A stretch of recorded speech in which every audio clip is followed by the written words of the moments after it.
Buenos días con todos. A continuación vamos a comenzar el curso de biología. Nos vamos preparando.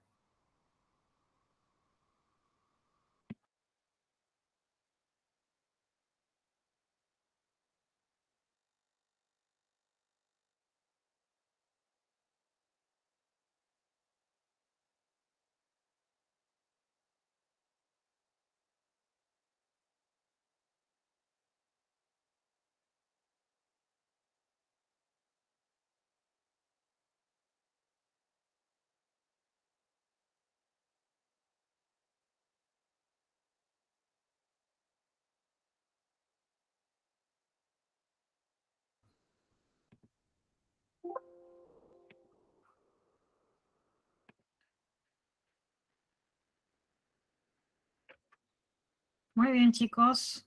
Vamos a dar inicio a este tema de la semana número 4 que corresponde a la definición de tejidos. Vamos a desarrollar el tema de tejidos, tanto tejidos vegetales como tejidos animales.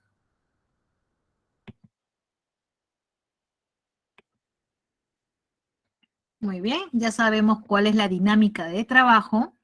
Cualquier duda, chicos, o de repente, si gustan que se vuelva a repetir alguna parte de la clase, indicarlo a través del chat, que yo estoy atenta al chat ante cualquier duda, ¿ok?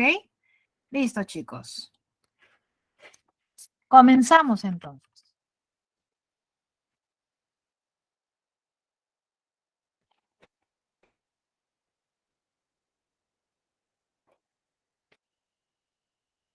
¿Cómo definimos a un tejido? ¿Será solo definir como un conjunto de células? ¿Te acuerdas lo aprendido en la primera clase? ¿Cómo definíamos a un tejido? Recuerda que fue tema cuando hablamos de la organización de la materia viva. ¿Cómo defines a un tejido?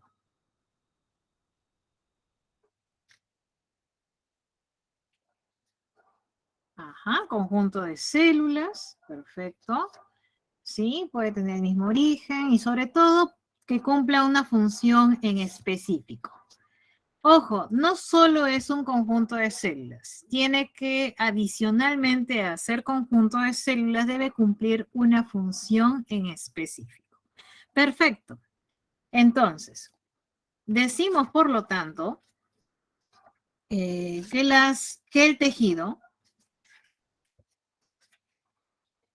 no solo va a incluir este conjunto de células que se van a agrupar para formar estructuras, sino también tiene que tener una matriz extracelular que determine las propiedades del tejido, como así el comportamiento de las células que constituyen a este tejido. El día de hoy es relevante mencionarte dos tipos de tejido en la naturaleza. Estos son los tejidos vegetales y los tejidos animales. El día de hoy hablaremos de esos dos tipos de tejidos, vegetales y animales. Vamos a comenzar, obviamente, por lo más sencillo. Vamos a hablar de los tejidos vegetales, que son los tejidos meristemáticos, los tejidos protectores, los tejidos fundamentales, los tejidos de sostén, los tejidos conductores y finalmente los tejidos secretores, porque las plantas presentan estructuras secretoras donde acumulan sustancias metabólicas que no usan directamente. ¿Ya? Entonces, estos son los tejidos vegetales que vamos a hablar el día de hoy. Y comenzamos con este principal tejido, que es el tejido meristemático. De repente has escuchado del tejido meristemático. ¿Con qué función relacionas al tejido meristemático? ¿Con qué relacionas el meristemo? Perfecto, lo relacionas con el crecimiento.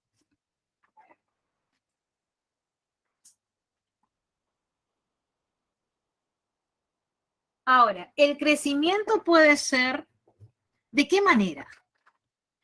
En una planta, el crecimiento puede ser longitudinal y también puede ser un crecimiento en grosor. Es así que, por esta razón, encontramos dos tipos de meristemo, el primario y el secundario. Ahora, chicos, una recomendación. Obviamente, para que cada tejido tenga una función en específico, esto va muy acorde a la estructura que tiene la célula que conforma a este tejido. Es así que a continuación, para cada caso, te voy a detallar las características que tienen las células para que pueda cumplir con esta función. Por ejemplo, las células del meristemo deben presentar alguna característica, ¿no crees? Para que cumpla la función de crecimiento. ¿Qué característica debe presentar sus células? A ver, vamos a poner por acá. Igual para quienes no han anotado, recuerda que la función con los meristemos tiene que ver con el crecimiento. Y para que esté relacionado con el crecimiento, perfecto, ahí va una característica. Las células que la conforman están en continua división. Ahora, son pequeñas, claro, es mejor, es más manejable que sean pequeñas, que su pared celular sea delgada y porque están en continua división, presentan núcleos grandes. Hasta ahí, perfecto. Genial, chicos, ¿eh? Genial con la participación de cada uno de ustedes. Muy bien. Entonces, con esto tú dirías, profesora, las plantas tienen un crecimiento ilimitado. Ajá. Pero más adelante vamos a ver que siempre hay factores que dan lugar a que no sea este crecimiento totalmente ilimitado, ¿no? Pero hasta aquí hay un crecimiento. Es así que todos los tejidos que forman a la planta se van a originar y se van a diferenciar a partir del meristemo. Profesora, ¿qué significa? Que a partir del meristemo puede dar lugar a los siguientes tejidos, a los tejidos protectores, a los tejidos fundamentales, a los de sostén, a los conductores, entre otros. Muy bien. Ahora, por eso decimos que son morfológicamente indiferenciadas, ¿no? Más adelante vamos a ver que los meristemos van a tener que cumplir ciertas funciones básicas, como es, por ejemplo, autoperpetuarse, producir células somáticas, establecer patrones de desarrollo, en fin. A lo que en esta parte es importante es definir de qué manera podría crecer la planta. Es así que una planta puede crecer de manera longitudinal. Y esto es gracias a un meristemo llamado primario o apical, que permite el crecimiento así, longitudinal, ¿no? Un crecimiento, vamos a poner acá, longitudinal. Y eso está relacionado, como te digo, con este meristemo primario o apical. Por lo tanto, por simple deducción, si tiene que haber un crecimiento longitudinal, o sea, hacia arriba y hacia abajo, ¿dónde estaría concentrado este meristemo primario o apical? ¿Dónde lo encontrarías? ¿Dónde estaría? Profesora, estaría en el extremo de la raíz. Perfecto.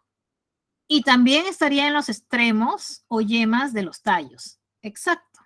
Ahí se encuentran concentrados estos meristemos primarios o apicales. Muy bien. Que permite el crecimiento longitudinal. Perfecto. Profesora, y en cuanto al crecimiento en grosor, si es un crecimiento en grosor, acá lo estamos colocando, crecimiento a lo ancho, en grosor, entra a tallar acá un tipo de meristemo llamado meristemo secundario lateral. ¿Ya? Muchas veces recibe otro nombre, muy conocido como cambium. Perfecto. El cambium está relacionado con el crecimiento en grosor. ¿Y esto es característico de toda planta? ¿Qué crees? ¿Dónde encontramos este tipo de crecimiento en grosor? ¿Tú crees que están en los pequeños arbustos, en las plantas pequeñas, o estarían en los grandes árboles? Claro, las plantas leñosas. Por lo tanto, voy a hacer una acotación por acá para que te acuerdes que el crecimiento en grosor está relacionado con las plantas leñosas, ¿no? En ese tipo de plantas encontramos entonces el meristemo secundario o también conocido como cambium, ¿ya? Entonces, a su vez, el cambium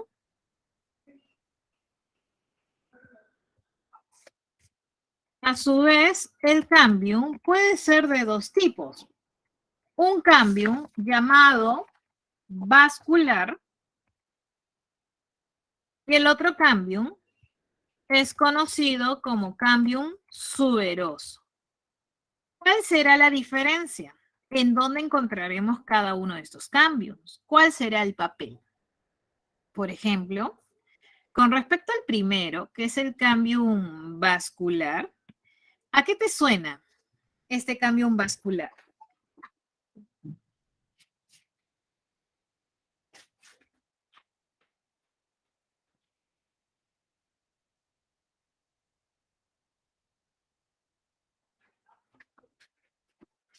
Este cambium vascular va a dar o va a encontrarse localizado muy bien entre los tejidos conductores, o sea, entre el floema y el xilema. En esta imagen, ¿dónde ubicamos estos tejidos conductores? Mira por acá, acá está el floema, acá está el xilema. Perfecto. Por lo tanto, acá encontramos a este cambium vascular que va a dar origen a estos tejidos conductores, ¿no? Por ejemplo, hacia el exterior da lugar al floema y hacia el interior al xilema. Ese es el cambium vascular. Con respecto al cambium suberoso, el cambium suberoso se inicia en la zona de corteza externa. A ver, ¿dónde estará esa corteza externa? Lo estamos viendo por acá. Mira, esta corteza es la zona del córtex, ¿no? Y origina lo que es la peridermis. La peridermis es la combinación, pues, de Suber, cambium más parénquima. Por lo tanto, esta peridermis, acuérdate nada más, acuérdate que el cambium suberoso dará origen, está por acá, dará origen a lo que es la peridermis. Profesor, ¿qué es la peridermis? Es un tejido protector que vamos a ver en un ratito y que va a estar presente en plantas leñosas. ¿Ya? Va a estar presente en los tallos y raíces de plantas leñosas, reemplazando a la epidermis. Reemplaza a la epidermis cuando hay crecimiento en grosor, como es en el caso de las plantas leñosas. Muy bien, resumiendo, el cambium vascular da origen a los tejidos conductores y el cambium suberoso da lugar a la peridermis. Hasta ahí, chicos, ¿todo claro? Por favor, hacemos captura de pantalla para pasar a la siguiente diapositiva.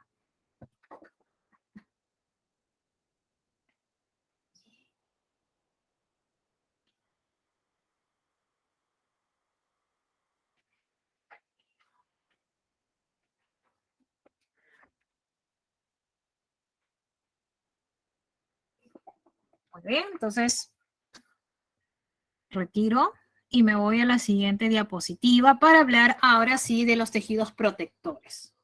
Como te dije, a partir del tejido meristemático, a partir de este, va a diferenciarse en tejido protector o puede diferenciarse en fundamental o de sostén, o sea, a partir de los meristemos da lugar a los siguientes tejidos, como es, para comenzar, el tejido protector. Como su nombre lo indica, ¿qué crees que hace este tejido?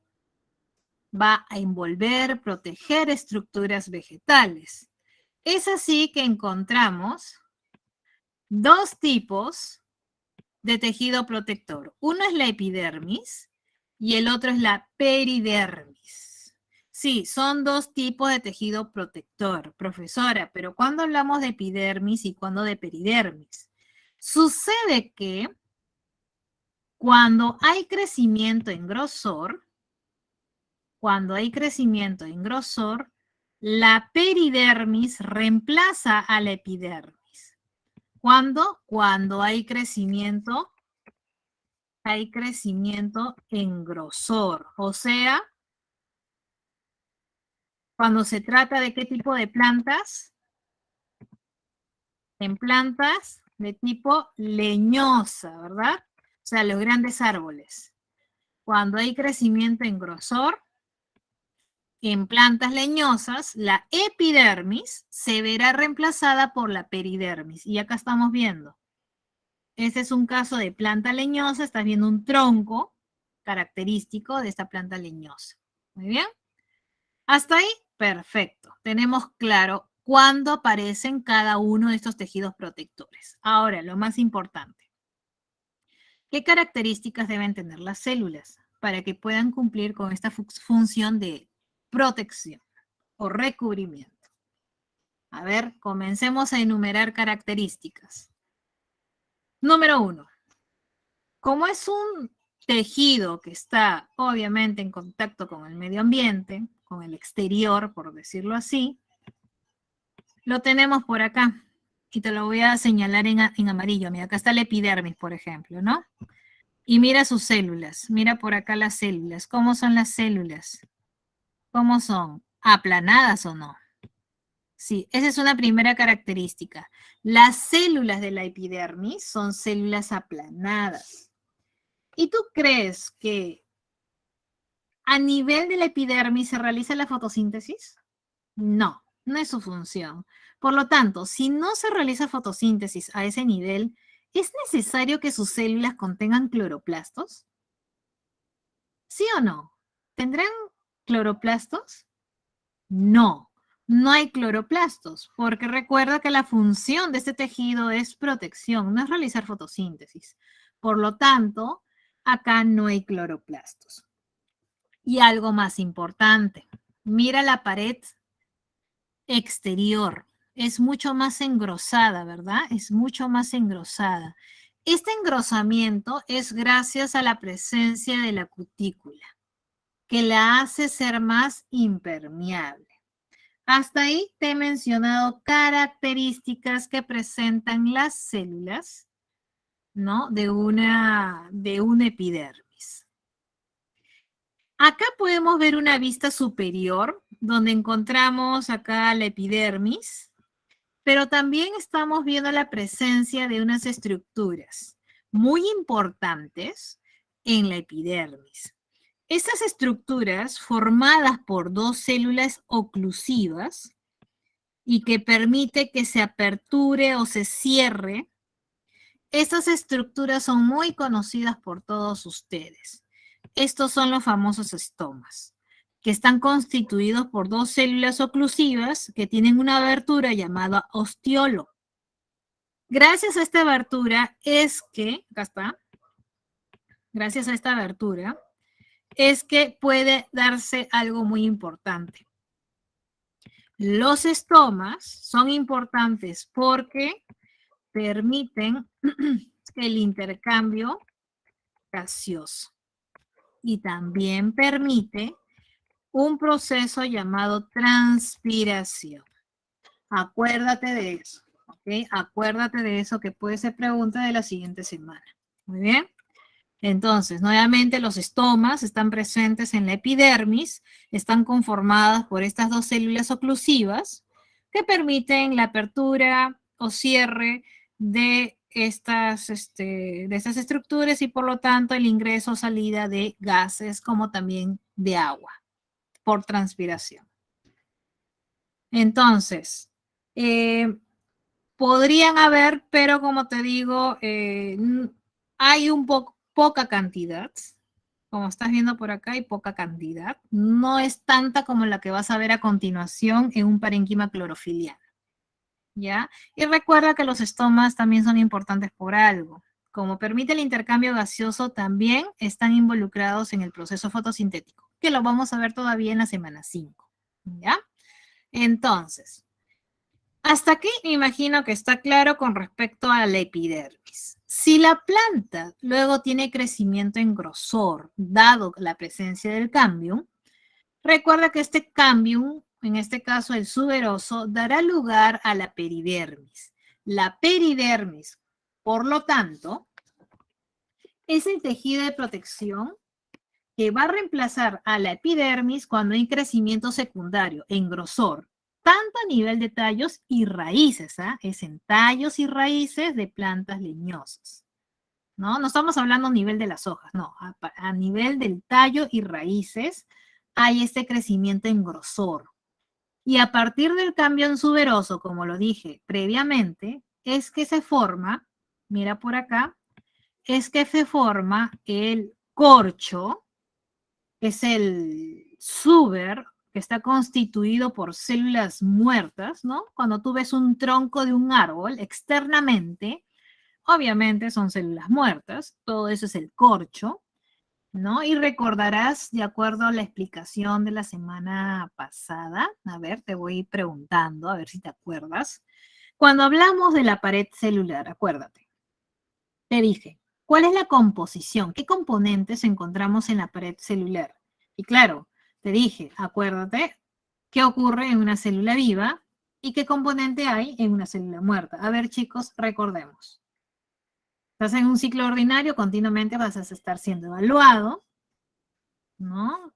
Muy pronto será, imagino, tu primer examen, así que hasta ahora debe estar todo repasado. Semana 1, semana 2, semana 3.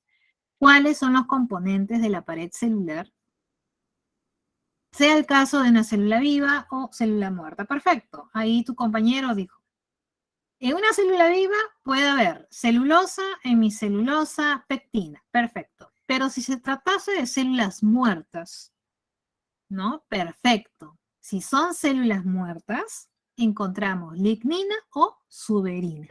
En este caso, para este caso, las células que van a conformar parte del corcho o suber, con eso yo te estoy diciendo, está constituida por suberina. Su pared celular tiene suberina. Muy bien.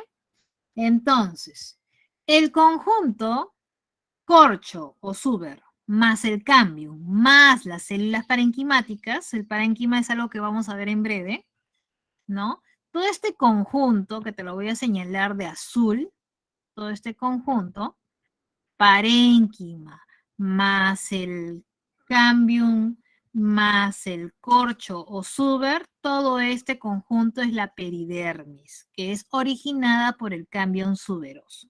Muy bien. Y recuerda que la peridermis es característico de ¿qué? De plantas leñosas. Muy bien. Profesora, usted dijo hace un rato que gracias a los estomas es que se puede dar el intercambio de gases, la transpiración. Pero esto lo mencionó cuando se trataba del epidermis. ¿Qué pasaría, profesora, en la peridermis? ¿Seguiría todavía en los estomas o cambian de denominación? Va a cambiar de denominación. Y ahora los estomas serán llamados lenticelas.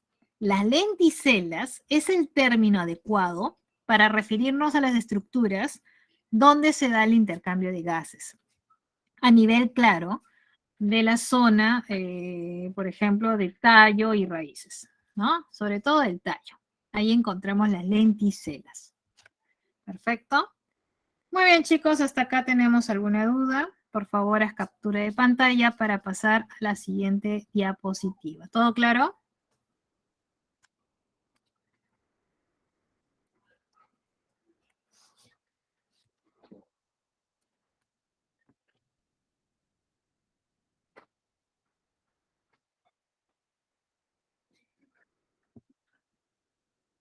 Muy bien.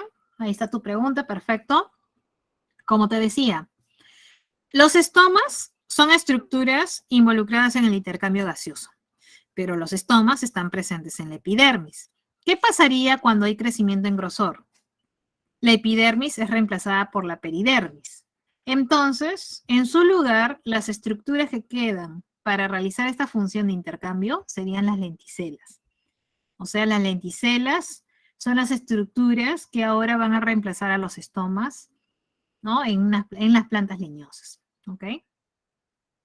Muy bien, chicos, imagino. Si se trata de plantas leñosas, podemos hablar de epidermis a nivel de las hojas. Pero si hablamos de arbustos, pequeñas plantas, epidermis lo podemos encontrar en hojas, en el tallo. Estamos hablando de plantas pequeñas.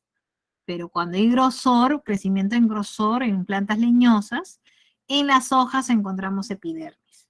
¿Ya? Quiere decir que en plantas leñosas la peridermis está presente en tallos y raíces, en plantas leñosas. ¿Ok? Espero haber resuelto estas dudas. Voy a pasar a la siguiente diapositiva, chicos.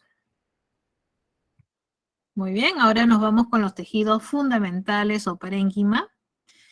Los tejidos fundamentales van a representar ser el tejido de relleno de cualquier órgano vegetal.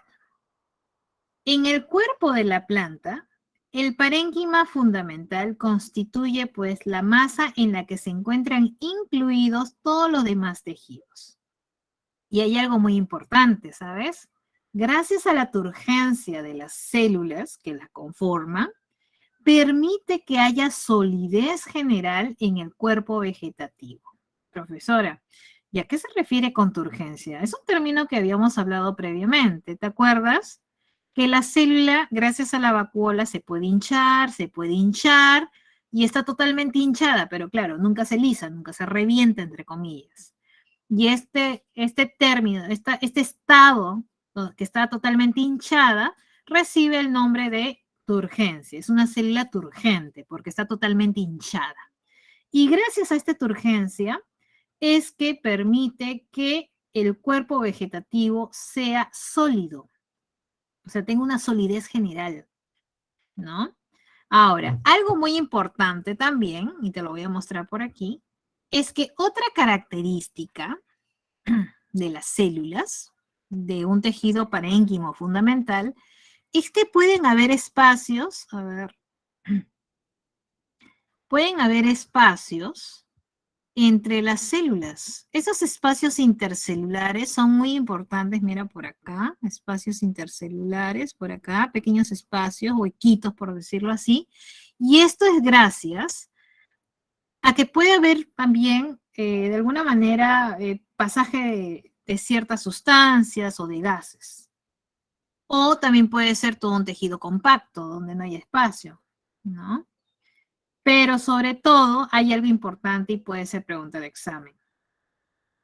Que las células del parénquima tienen una forma poliédrica e isodiamétrica. Como lo estás viendo por acá, ¿no? Son poliédricos, son isodiamétricos. Esa es una característica de las células de los parénquimas. Muy bien.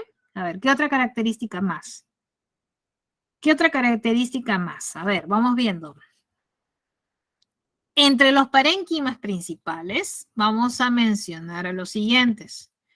Entre los parénquimas principales tenemos el clorofiliano, tenemos el parénquima de reserva, tenemos los parénquimas acuíferos y también tenemos el parénquima aerífero, entre los principales tipos de parénquima o tejidos fundamentales. Ahora, en un parénquima clorofiliano, para comenzar con en este parénquima clorofiliano, como su nombre lo indica, ¿cuál crees que sea su función? ¿Cuál es la función importante de un parénquima clorofiliano? Perfecto, tiene que ver con la fotosíntesis. Hasta ahí muy bien, chicos. Por lo tanto, dime, para que pueda cumplir con este rol, la fotosíntesis, ¿qué debe presentar sus células? Y lo estás viendo aquí, ¿no? ¿Qué debe presentar sus células? Debe presentar abundantes, ¿cómo se llaman esas organelas relacionadas con la fotosíntesis? Debe tener abundantes cloroplastos, que tú bien sabes, por definición de la clase anterior, Un cloroplasto es un plastidio involucrado en la fotosíntesis gracias a que el cloroplasto presenta un pigmento importante. ¿Cómo se llama este pigmento? Este pigmento por excelencia, ¿no?, de la fotosíntesis es la clorofila, y que por cierto, gracias a este pigmento, también le brinda esta coloración verde, ¿no? Esa es la clorofila. Muy bien. A ver, vámonos con el siguiente, el parénquima de reserva. ¿Qué te hace pensar que hace este parénquima? ¿Cuál es la función de este parénquima de reserva? Parénquima de reserva. ¿Qué hace este parénquima? Almacena, ¿sí o no? Almacena sustancias, ¿no? Que pueden estar o en forma de partícula sólida o en solución. Por lo tanto, a ver, dime, recordando un poco la clase anterior, ¿qué estructuras podrían permitir almacenamiento o reserva de sustancias? A ver, chicos, recordamos. Muy bien, ahí va uno, vacuola, perfecto. Nada más que la vacuola. ¿Qué estructuras debería tener? Vacuola, ¿qué más? A ver, ¿alguien se acuerda? ¿Qué otra estructura también está relacionada con el almacenamiento? A ver, ¿alguien se acuerda? Han estado repasando. Ya, también podemos mencionar la pared celular, pero había una estructura, ¿te acuerdas? Una organela. Perfecto, ahí va. Esta organela es un plastidio que tiene que ver con el almacenamiento de sustancias. Estos plastidios, ¿te acuerdas? Son los leucoplastos. Claro, existían leucoplastos que almacenaban almidón. Habían leucoplastos que almacenaban proteínas y leucoplastos que almacenaban grasas, lípidos, y cada uno de ellos recibía un nombre que, imagino, ya te lo sabes, ¿verdad? Por ejemplo, si almacenaba, si almacenaba almidón, ¿qué nombre recibía? Perfecto. Y por ejemplo acá dice, se reserva gránulos de almidón, entonces deben haber acá amiloplastos, por ejemplo, ¿no?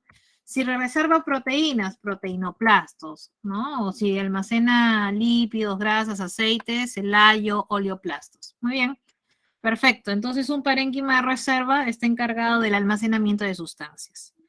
Hasta ahí, perfecto. Ahora, un parénquima acuífero, ¿cuál será su finalidad? Un parénquima acuífero almacenará, ¿qué cosa? Agua, ¿verdad? Por lo tanto, necesariamente este tipo de parénquima tiene vacuolas especializadas para cumplir con esta función. Por lo tanto, te hago la pregunta, ¿qué tipo de planta crees que tenga este tipo de parénquima acuífero?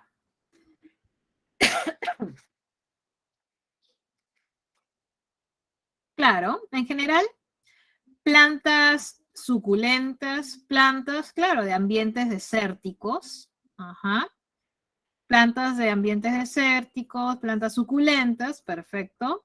Entonces, una de las características es que presentan vacuolas especializadas, esto es, vacuolas muy desarrolladas para poder almacenar agua. Perfecto. Profesora, pero ¿y por qué una planta tendría parénquima aerífero? ¿Por qué almacenaría aire? ¿Por qué crees que una planta puede almacenar aire? Exacto, perfecto, chicos. Sucede que hay plantas de ambientes acuáticos que están enraizadas en lo profundo y necesita llegar a la superficie, alguna de su estructura vegetal, llegar a la superficie para captar la radiación solar y por ende realizar fotosíntesis.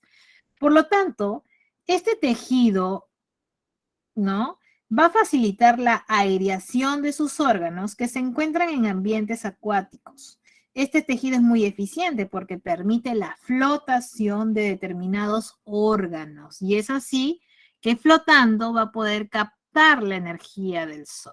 Es como cuando tú te vas a la playa o a la piscina, lanzas tu pelota, obviamente tu pelota está llena de aire, tu pelota se hunde o flota, flota, ¿verdad? Entonces de esa manera relaciónalo, que la planta tiene ciertas estructuras a manera de flotadores y como tienen menos peso, flotan porque están llenos de aire, ¿no?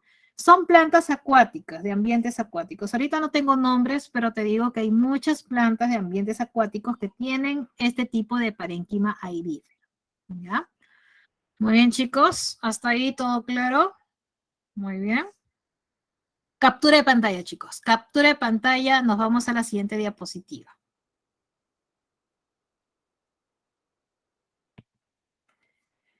Muy bien.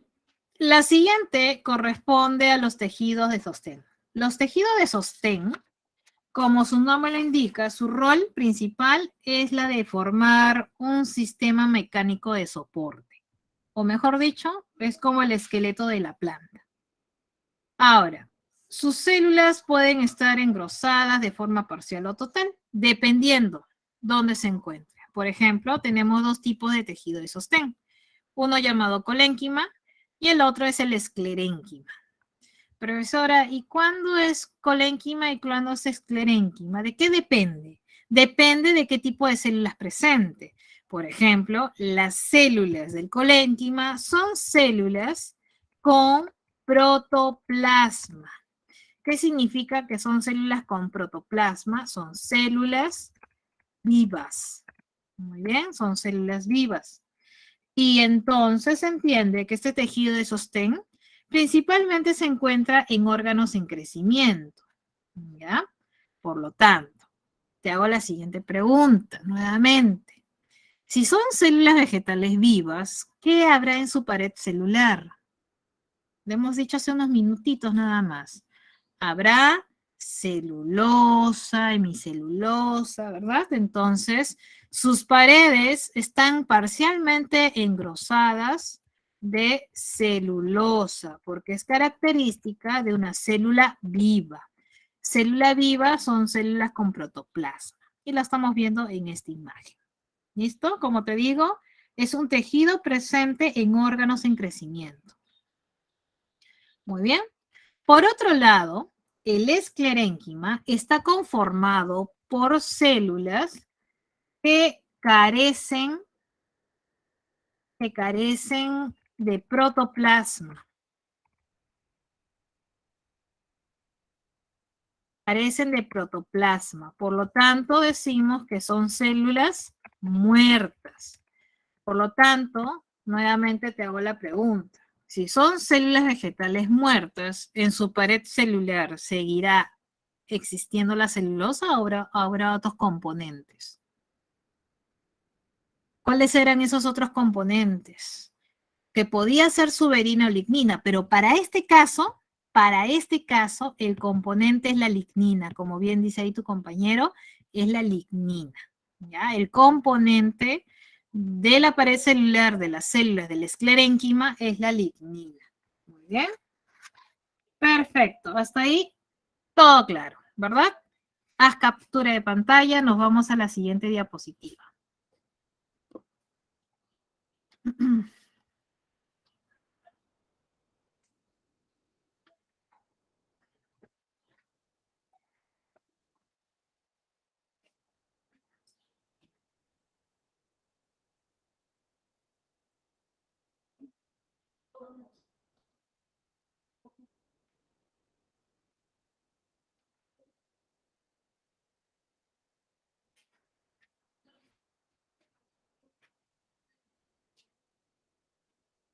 Muy bien, chicos, pasamos a la siguiente diapositiva y nos vamos ahora con los tejidos conductores. ¿Cuál es la finalidad de un tejido conductor? La finalidad de un tejido conductor, como su nombre lo está indicando, es el transporte, es la de conducir tanto agua, sales minerales, sustancias nutritivas, dependiendo del tejido conductor. Por ejemplo, recuerda que el xilema era el encargado de trasladar el agua y las sales minerales, desde las raíces hasta los pequeños laboratorios que vienen a ser las hojas donde ocurre la fotosíntesis. Y el floema, por otro lado, es un tejido conductor que trasladaba la savia elaborada, los nutrientes, desde las hojas a cada rincón de la planta. Por lo tanto, ambos, el xilema y el floema, integran un sistema muy eficiente para que estos líquidos, que es la savia, puedan fluir con cierta rapidez por toda la planta, ¿no? Por lo tanto, son tejidos bastante complejos.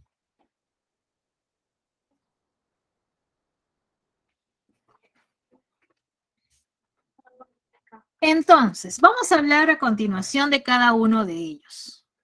Comenzamos entonces con este primero que es el xilema, bastante conocido por todos ustedes, porque es el encargado del traslado de la famosa savia, ¿cuál? ¿Bruta o elaborada? La savia bruta. Esto es el transporte del agua, vamos a poner acá, agua y sales minerales, ¿verdad? Agua y sales minerales. Perfecto. Entonces, recuerda que ese transporte va desde la raíz hasta las hojas.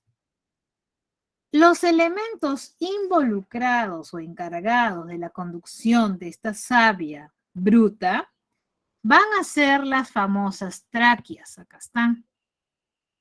Las tráqueas o también conocidos como vasos leñosos. ¿Ya? Ahora, estos conductos están formados, mire, estos conductos forman un tubo largo y continuo porque están formados por células, células que son alargadas y son células muertas, por eso se llaman vasos leñosos o tráqueas. Entonces, estas células muertas, adivina, ¿qué habrá en su pared celular? Lignina, perfecto. Por lo tanto, acoto por acá, las células son células muertas, lignificadas, son también alargadas,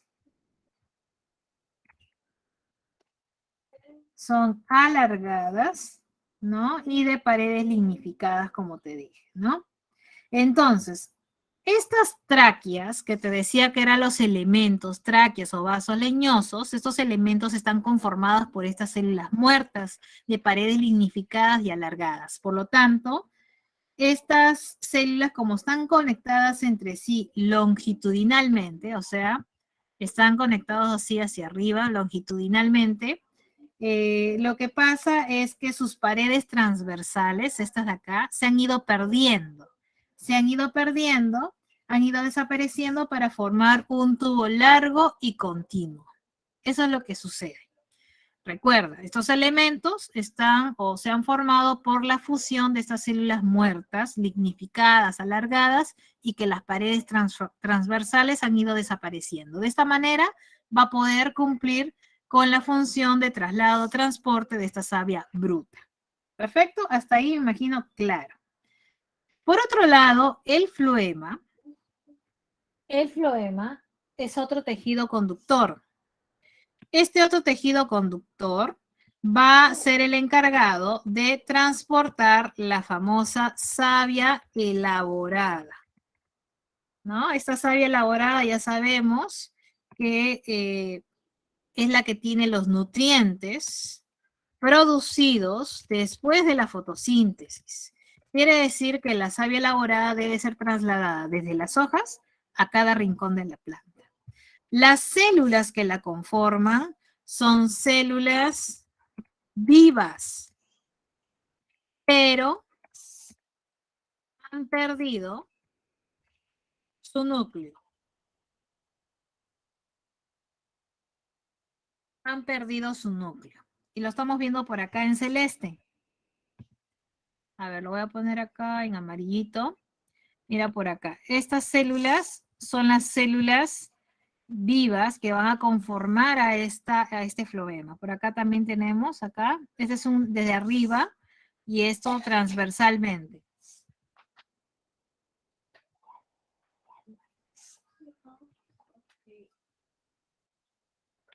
¿no? Lo estamos viendo acá de amarillito. Voy a poner mejor puntitos, ¿ya? Para indicarte dónde están estas células vivas que conforman a estos elementos. Algo que me estaba olvidando. ¿Cómo se llaman esos elementos? Esos elementos que tienen que ver con el transporte de la savia elaborada recibe el nombre de tubo criboso o vasos liberianos. El tubo criboso o vasos liberianos, ¿no? Está conformado por estas células vivas que han perdido su núcleo y que van a formar también un tubo largo y continuo. Pero para compensar, acuérdate, para compensar esta pérdida de núcleo, se encuentran estas asociadas,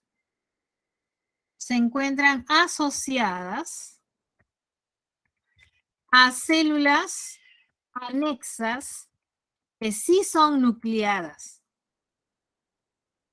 ¿Ya? Esto para compensar la pérdida de núcleo. ¿Dónde están estas células anexas? Estas células anexas están acá, mira, de color verde, no sé si lo logras ver. Acá están, mira, por acá lo estamos viendo. Estas células son las células anexas, también conocidas como acompañantes. Acá están las células acompañantes, que son células nucleadas. Mira, acá está su núcleo, son células nucleadas. Muy bien. Entonces, recuerda que ambos, en conjunto, emplean una denominación llamado tejido vascular. Y recuerda que el xilema se ubica siempre en la zona medular, en la zona central, formando lo que es la madera de las plantas. ¿Listo, chicos? Hasta aquí, imagino todo claro. Hacemos captura de pantalla para pasar a la siguiente.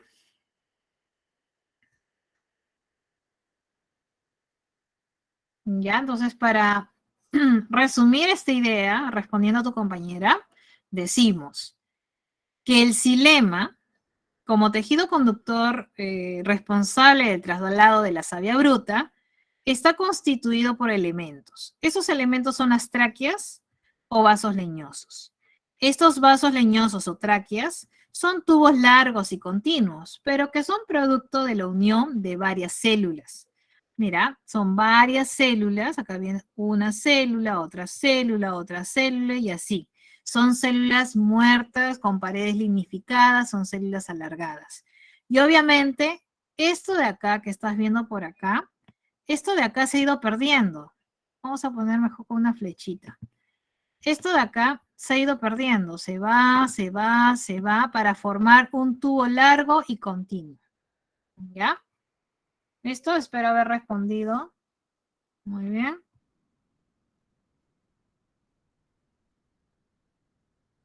Muy bien. Perfecto. Finalmente, chicos, para terminar esta parte de tejidos, a ver, déjame ver la hora. Hasta las 11 ya, perfecto, estoy en el tiempo todavía. Entonces, para terminar de hablar de los tejidos vegetales, vamos a hablar de estos tejidos secretores que, a diferencia de los animales, las plantas no eliminan ninguna clase de residuos producto del metabolismo. Pero sí existen sistemas secretores específicos, o sea, células que pueden producir sustancias, como por ejemplo, ¿qué sustancias pueden producir estas células? Pueden producir aceites esenciales, a ver, voy a poner con otro color. Pueden producir aceites esenciales, pueden producir también lo que son resinas, pueden producir lo que es el látex, puede producir lo que es alcaloides, entre otros, muy bien, entre otras sustancias.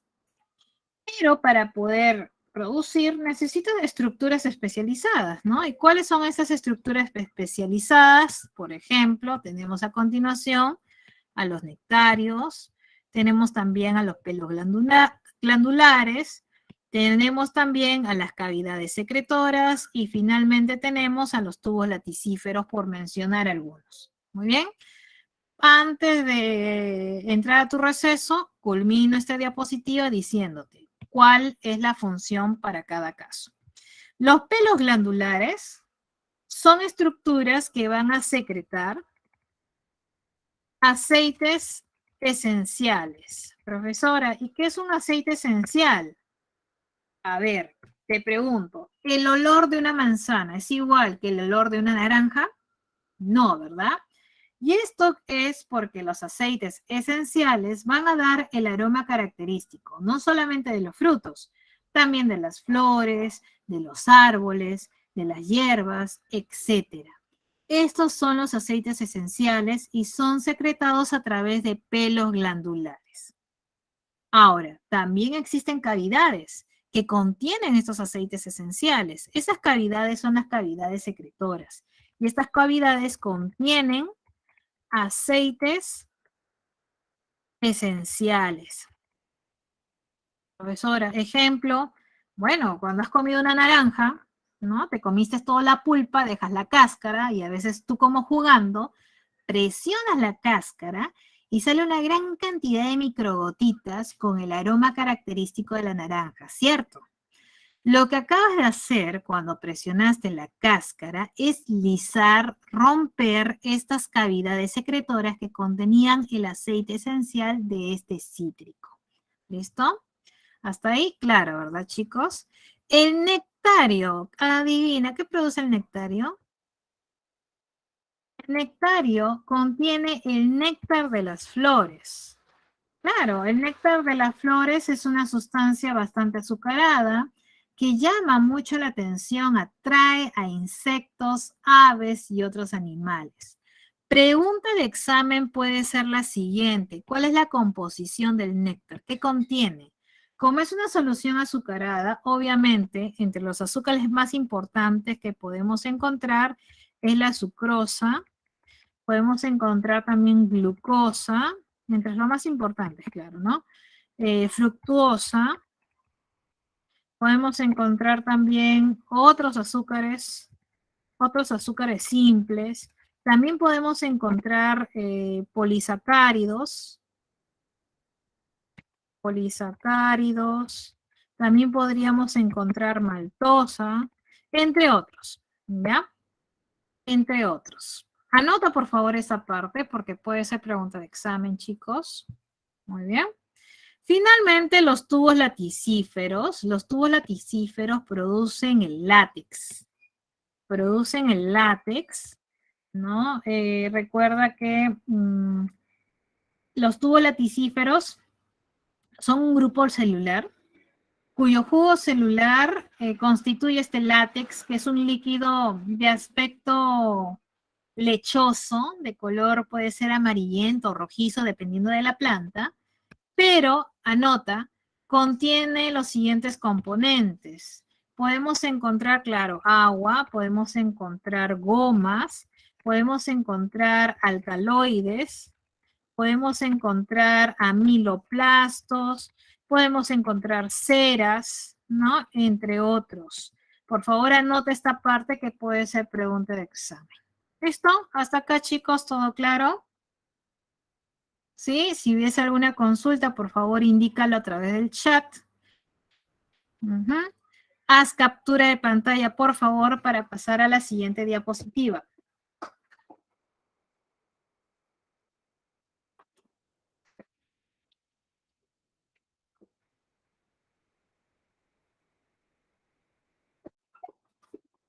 Muy bien. Entonces, vamos a la siguiente diapositiva que corresponde ya el otro tema de la clase, que corresponde a la otra mitad de la clase, y es hablar de los tejidos animales. Hasta acá, chicos, me queda un minuto antes de tu receso. Te voy a presentar cuáles son estos 4 tejidos animales. Son el tejido epitelial, el tejido conectivo o conjuntivo, el tejido muscular y el tejido nervioso. Profesora, pero yo pensaba que había más. Sí, no te preocupes. Sucede que estos son los 4 tejidos generales, fundamentales. A su vez, cada tejido se subdivide en otros. Es por eso que luego de tu receso sí te pido mucha atención. tampoco te desanimes con la avalancha de información que se te va a brindar, porque esto es necesario que siempre lo repases. Vas a tener que repasar posteriormente a la clase, ayudado de tu material, de tu separata, ayudado también de un libro, que puede ser el libro de la pre, para que puedas reforzar lo aprendido el día de hoy. ¿Ya? Es bastante cargadito este capítulo de tejidos. Muy bien, chicos. Retornamos a las 12:10, por favor. Voy a dejar de presentar y nos vamos un ratito al receso.